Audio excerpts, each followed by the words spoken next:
Le verre à moitié plein est le podcast du tourisme durable qui vous emmène à la rencontre de voyageurs, d'explorateurs et de professionnels engagés.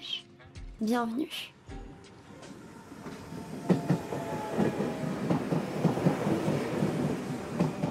Après 3 jours de voyage en train, ils arrivent enfin à Bergen, capitale des fjords de Norvège. 3 jours à observer les paysages défiler.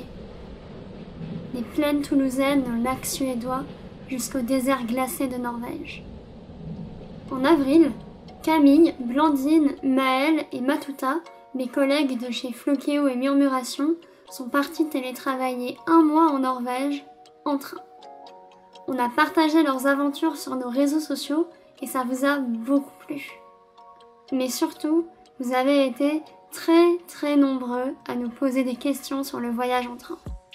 Alors on s'est dit que le plus simple, ce serait de regrouper toutes vos questions dans un podcast pour tout savoir sur le voyage en train en Europe et le télétravail à l'étranger.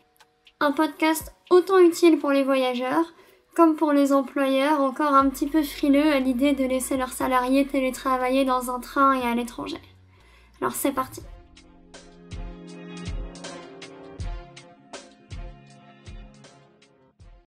Moi, c'est Maël. Du coup, je suis ingénieur pour Murmuration. Donc, je travaille avec des données, des choses comme ça, je fais des dashboards, etc. Moi, je m'appelle Camille, je suis ingénieure chez Murmuration. Globalement, je m'occupe de récupérer des données satellites et d'en faire des études environnementales. Du coup, je m'appelle Matuta, je suis chargée de développement commercial chez Murmuration et je me charge de trouver de nouveaux territoires ou gestionnaires de territoires qui sont intéressés pour réaliser des études environnementales. Et moi, du coup, c'est Blandine. Je suis responsable événementiel côté Flokeo, donc sur la partie plutôt tourisme durable. Mon but, c'est de mettre en avant des initiatives autour du tourisme durable. Et depuis récemment, j'anime aussi des ateliers sur la sensibilisation au climat, comme la fresque du climat et d'automne. Et est-ce que vous pouvez nous en dire un peu plus sur le concept de télétravail ? Ouais, je pense que ça s'adresse typiquement à nous. On n'a pas encore énormément de vacances où c'est dur de les planifier exactement. Donc là, pouvoir partir et travailler en même temps, c'est vraiment concilier un peu les deux mondes en un. C'est vraiment chouette parce qu'on a quand même l'impression de vraiment voyager parce qu'on a tous les soirs, tous les week-ends disponibles, parce qu'on y allait en train aussi. Donc ça, on y reviendra plus tard. Mais à la fois, on travaille et on gagne notre salaire et on n'a pas à poser de jours non plus. On n'a pas à poser 1 mois de vacances.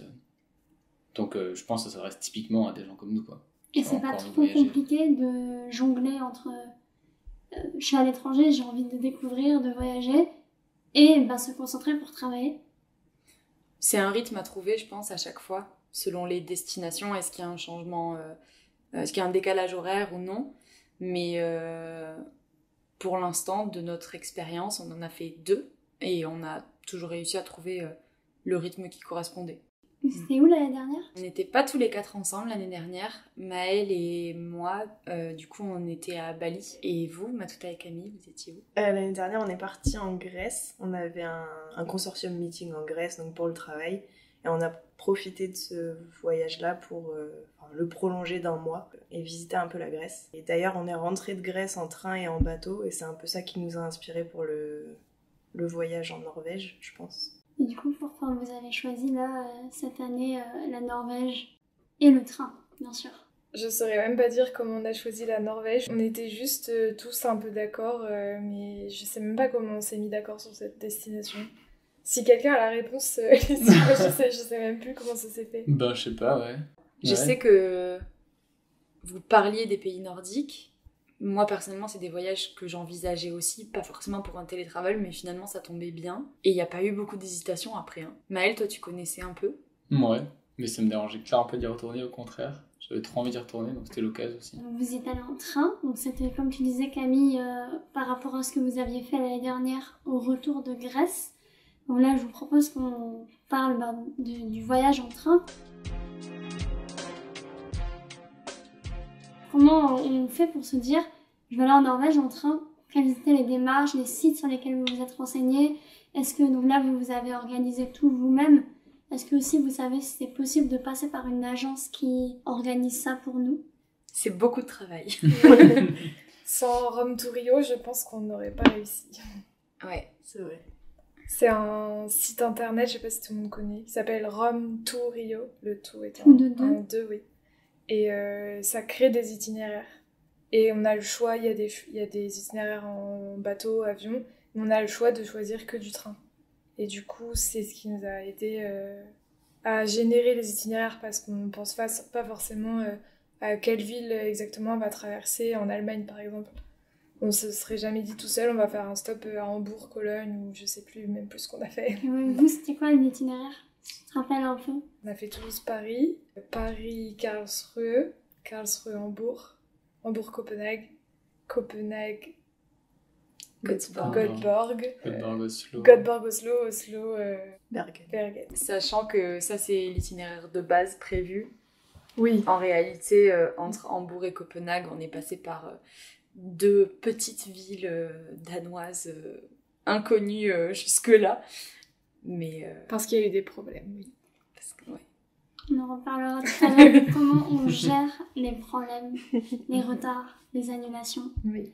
Et combien de jours ça vous a pris tout ça? À organiser ou à faire le voyage? À organiser aussi, très Ok. bonne question. Les deux du coup.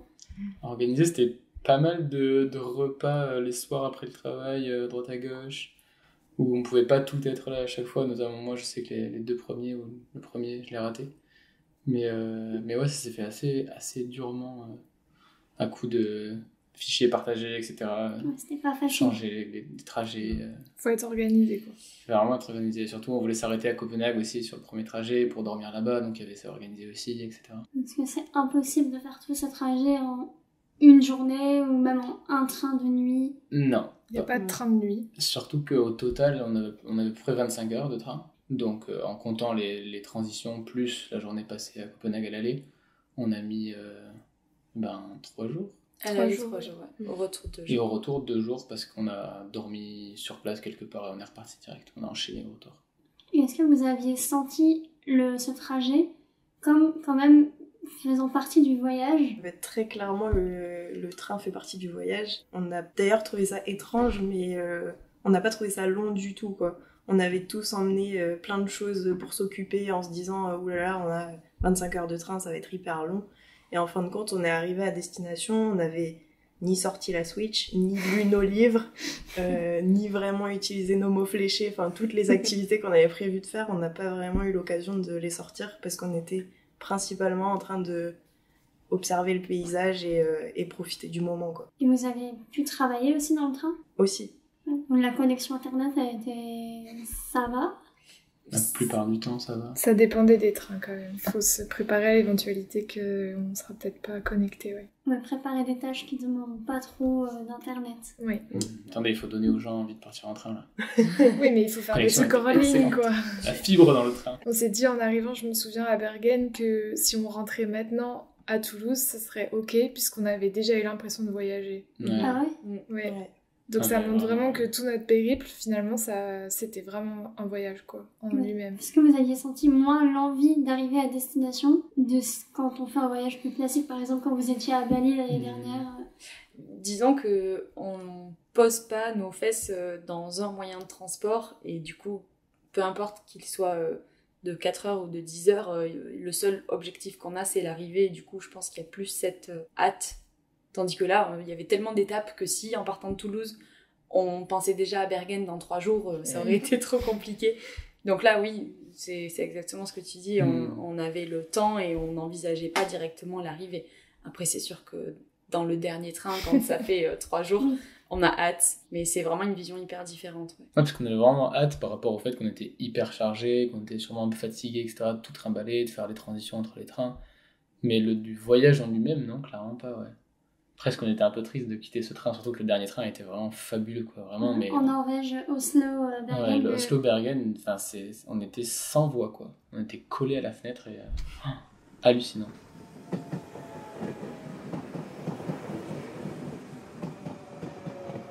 Tout à l'heure, tu parlais de Rome to Rio. Pour réserver concrètement, vous avez pris directement, par exemple, de compagnie en compagnie, ou le site aussi, enfin, avec le pass Interrail. Comment vous vous êtes débrouillé pour ça, pour la réservation? Du coup, on a acheté un pass Interrail. En fait, ça paye le billet, il faut juste qu'on réserve les places assises pour certains trains. C'est-à-dire qu'avec le pass Interrail, certains trains, par exemple l'équivalent des TER en France, n'ont pas besoin d'être réservés, donc on monte juste avec le pass Interrail. Et il y a des trains, l'équivalent des TGV, où il faut réserver sa place. Et donc là, il fallait aller sur chaque site, ou alors il y avait aussi... soit tu pouvais le faire via la plateforme Interrail, soit sur chaque site, pour réserver des places assises. Donc ça aussi, c'est un petit travail à faire. Surtout que la plateforme Interrail n'est pas si simple d'utilisation que ça. Ok, mais du coup, tout par Interrail quand même. Vous aviez pris le pass de combien de jours? On avait 10 jours au total. On Sur ne les a un pas mois. tous utilisés. Ouais, à utiliser sur un mois. Et il faut savoir que c'est pas des trajets qui sont utilisables dans votre pays d'origine, quoi. Donc nous, en France, là, on peut plus les utiliser. Il nous reste 2 ou 3 jours, il me semble. Mais du coup, par Interrail, la plupart du temps, parfois, ça n'affichait pas tous les trains disponibles non plus. Donc c'est là où on se rendait sur les sites de chaque compagnie individuellement pour trouver les trains qui existaient et après aller les rechercher manuellement sur Interrail. C'est un sacré travail. C'est pas mal. Ouais. La question que tout le monde se pose, on dit tout le temps, le train c'est beaucoup plus cher que l'avion et c'est un des gros freins aux gens de privilégier l'avion en plus du temps de trajet. Vous, est-ce que c'était plus cher, enfin beaucoup plus cher que le trajet en avion si vous avez comparé un peu les prix? Sans passer par Interrail, totalement. Je pense que ça faisait partie des barrières au moment où on a pris la décision de comment se rendre jusqu'à Bergen. En passant individuellement par chaque compagnie, ça aurait vraiment été très cher. Là, je pense que c'est à peu près équivalent. On ne s'est pas tant renseigné sur les prix en avion, mais d'après une recherche qu'on avait fait rapidement, on est sur quelque chose d'équivalent, puisqu'on s'en est sorti pour 500 € à peu près pour l'aller-retour. Avec le pass première classe en plus. Ouais, exactement. Et en avion, les premiers prix des billets étaient aux alentours de 400 €, mais on n'est pas allé jusqu'au détail des bagages, sachant qu'on était chargé, donc ça aurait été vraiment similaire. Mais c'est à peu près pareil. Ouais. Ok. Et donc tout ça, c'est, ma foi, fort compliqué, peut-être pour des gens qui n'ont pas trop le temps. Est-ce que vous savez s'il y a des agences qui sont spécialisées dans l'organisation de voyages en train? J'ai une idée, moi. J'ai vu quelque chose d'une entreprise française qui s'appelle Molo, Ouais. mais je sais pas s'ils organisent carrément des voyages, juste ils proposent des trajets déjà existants pour aller d'une destination A, d'un point A à un point B. Après, je sais pas à quel point ils s'impliquent dans le voyage. Je pense que c'est une plateforme c'est cool. gratuite. Donc, Mais je crois qu'ils proposent surtout des itinéraires. Mais il n'y a pas la Norvège. Ah. Il y a Copenhague, mais pas Bergen. Je sais qu'il existe une agence en France, enfin sûrement plusieurs, mais je veux dire j'en connais une. Ils sont pas non plus spécialisés dans vous allez faire une longue distance en train et on vous programme tout le trajet. C'est plus quelles sont les destinations accessibles en train depuis chez vous, entre guillemets facilement, il me semble. Comment elle s'appelle? Discovery Train. Ça peut être cool peut-être dans les cas où il y a des problèmes. Comme ça nous est arrivé. Je pense que d'avoir une agence, ça peut être bien pour que tu puisses te trouver une solution et que tu te retrouves pas perdu au fin fond de l'Allemagne à devoir trouver un itinéraire à 3h du matin. Qu'est-ce qui vous est arrivé? On n'était pas vraiment perdu, mais quand il y a des galères de train et que tous les trains après ils sont planifiés avec des transitions d'une demi-heure parfois, enfin des escales d'une demi-heure ou moins même, bah du coup le moindre décalement potentiellement te casse tout le reste du trajet, donc les 5 trains qui nous restaient. Et donc, vous avez tout replanifié un par un? Ouais. Et tout repayé? Alors ça dépend. On a pu se faire rembourser typiquement en France. Il y a un train qu'on a dû acheter parce que, comme expliquait Blandine, on ne pouvait pas avoir plusieurs trains en France avec le pass Interrail. Mais celui-là, on se l'est fait rembourser et il a changé. Et sinon, on doit tous les reprogrammer, ouais, donc faire des recherches dans les trains où on était pour les trains suivants qui arrivent. Donc c'est un peu de rush, mais je trouve qu'on a super bien rebondi, quoi, et on s'en est grave sorti. C'était là le gros avantage d'Interrail, Oui, c'est-à-dire qu'avec n'importe quel autre billet classique, on peut pas changer de train comme ça. Nous, il nous est arrivé d'être sur un quai 5 minutes avant qu'un train qu'on n'avait pas prévu de prendre arrive et nous arrange par rapport à notre trajet. On est juste allé sur l'application, on l'a entré dans l'application et on a pu rentrer dans le train tranquillement. Donc ça, c'était vraiment pratique quand même. Et du coup, globalement, ce voyage, donc ces 3 jours de voyage, enfin 6 allers-retours, vous les avez ressentis comme plutôt stressants ou plutôt relaxant, le fait d'être posé dans un train, regarder le paysage, avoir du temps?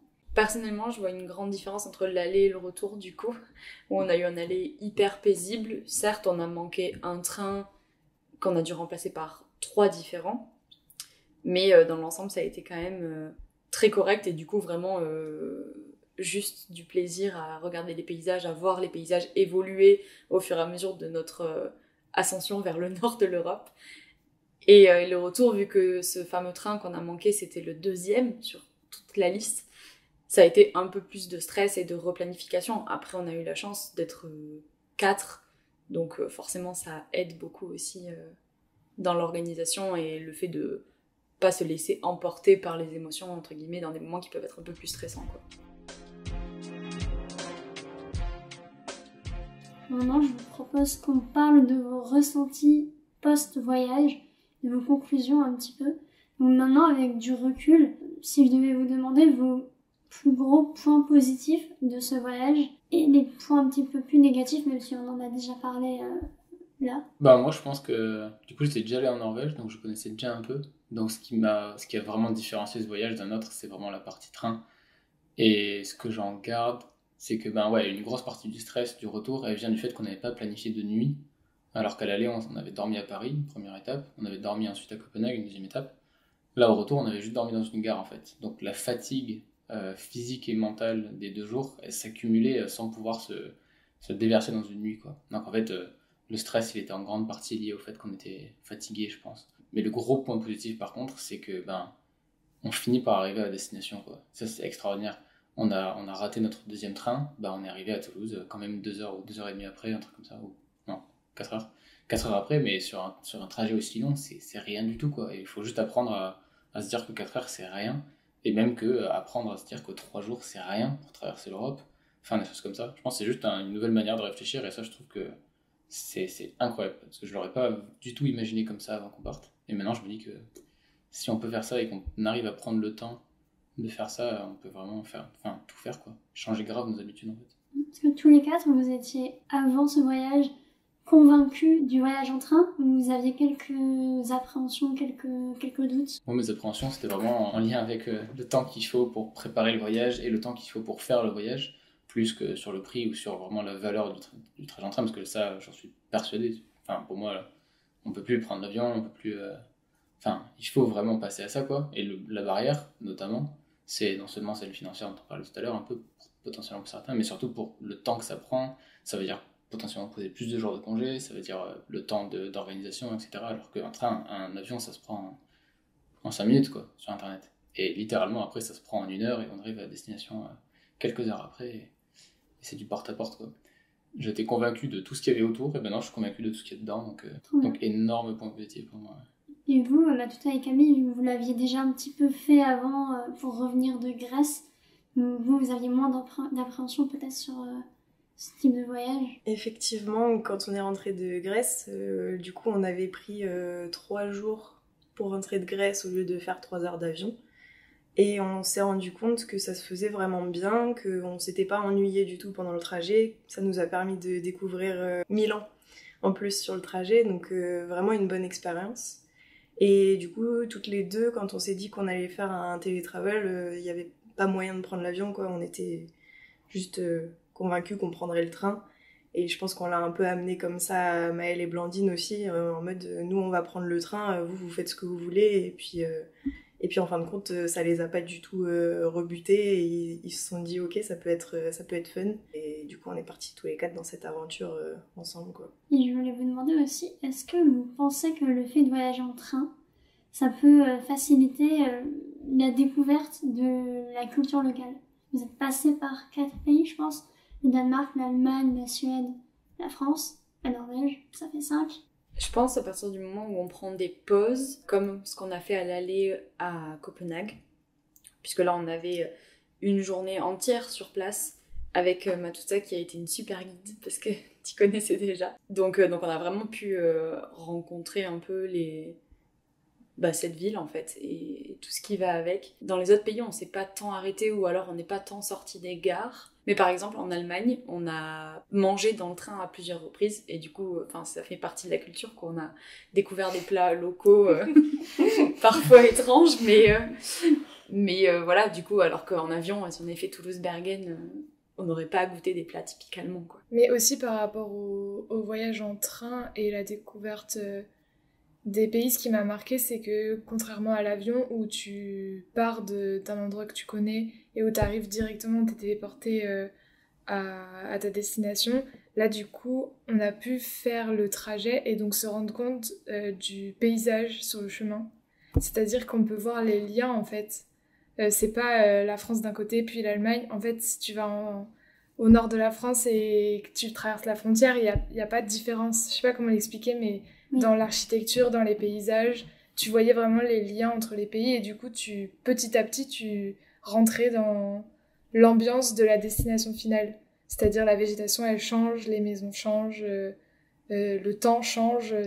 Tu passes pas de 20 degrés à Toulouse à 10 à Bergen, tu fais plein d'étapes avant. Ça doit être fou, ça, à voir. Ça, c'est hyper intéressant, oui. C'est hyper beau ce que tu dis. Tu veux dire qu'on efface les frontières, quoi. On efface les frontières, c'est ça. C'est hyper humaniste, en fait. Non, mais tu vois le lien jusqu'à ta destination. Tu comprends, tu te mets plus facilement dans l'ambiance de ta destination. Et tu comprends l'environnement, en fait. Et tu peux le situer sur une carte aussi. Ce que des fois, je sais pas faire quand je vais des endroits en avion. Exactement. Et ce que tu dis, ça me fait penser à notre dernier trajet Oslo-Bergen, pendant lequel on a vu des paysages, donc hyper enneigés, des sortes de dunes, de glace, moitié neige, qui après nous ont fait dire on va planifier un week-end et retourner voir ces paysages-là, alors qu'en avion on aurait peut-être juste pas su qu'à 1 heure de Bergen il y avait ce genre de paysage un peu de désert blanc, quoi. Ouais, mais je voyais les vidéos que vous faisiez du coup sur le compte Flokeo, les stories. Ah, c'était beau. C'est beau. vraiment magnifique. Je vous invite à aller sur le compte Instagram de Flokeo et du podcast.over. On a fait pas mal de réels, pas mal de posts sur ce voyage en train. Comme ça, vous pouvez mettre un petit peu des images sur tout ce dont on a parlé, notamment les paysages. Ça donne vachement envie. Est-ce que pour la fin, vous auriez un message à faire passer, un truc à rajouter dont on n'aurait pas parlé? La Norvège, c'est cher. C'est vrai qu'on n'en a pas parlé. Non, j'allais dire, on a la chance que ça soit un peu un détail pour nous, même si on a dû clairement faire attention et que ça change complètement nos habitudes, etc. Mais ouais, c'est aussi beau que cher, quoi. Il y a plein d'autres destinations en Europe accessibles en train. Ah oui, non, mais Obligé clairement, d'aller en Norvège, du coup. là on parle vraiment que de Norvège. Là, vous avez choisi le plus cher de ce On qui a peut choisi exister. Une anecdote drôle, c'est que si vous vous embarquez dans une aventure en train et que vous faites beaucoup de train, attendez-vous à ce que votre corps continue de se sentir dans un train quelques heures après le voyage. C'est-à-dire que quand on avait fait une journée entière de train et qu'on allait se coucher le soir, on avait un peu l'impression d'être toujours dans le train. C'est, je sais pas, le mal de train. Des vertiges. Ça tangue, ouais. Ça tangue, ça bouge, ça... Comme le mal de mer. Le mal de mer version train. Moi, mais c'était pas des malaises. Non, quoi. c'est juste des vertiges et l'impression d'être dans le train. C'est trop drôle. Oui.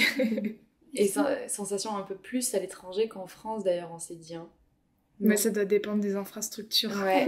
En France, les trains sont un peu plus stables de notre expérience. Ah, vous dirait avez vu bien, une ouais. différence entre les différents trains? Du coup, chaque pays, vous avez pu comparer les différences de trains? Ah bah déjà, oui, clairement. On est en retard sur les premières classes.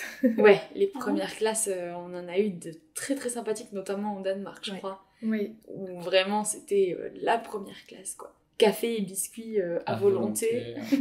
C'est fou. Et tout ça avec le pass Interrail. Ouais. Une fois qu'on a fait notre premier voyage en train, ce qui nous semble être un truc de ouf, ben en fait après ça paraît c'est largement faisable et faut juste l'essayer une fois pour s'en rendre Peut-être compte. faut commencer par des petites destinations. Ouais, mais tu vois, genre, moi c'est vraiment mon mindset, tu vois. Genre ça me semblait fou. Et en fait je l'ai fait et je suis là, ben oui. Pourquoi tu vas aller en Norvège en avion? Non mais ouais, ça va être dur de reprendre l'avion là. Bah pas de reprendre l'avion, mais pour ce genre de distance, oui. Donc on fera un peu plus attention à pas passer une nuit dans un McDo à Hambourg, mais... Anecdote.